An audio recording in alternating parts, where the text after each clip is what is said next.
श्रीवेङ्कटेशाष्टोत्तरशतनामावलिः। ॐ श्रीवेङ्कटेशाय नमः।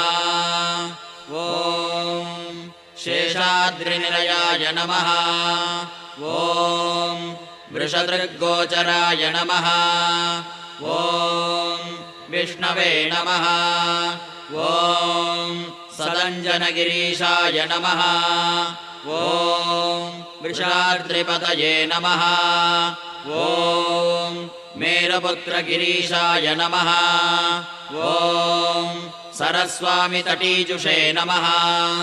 ॐ कुमाराकल्पसेव्याय नमः।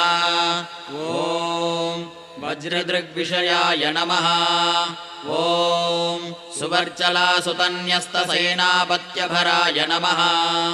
ॐ राम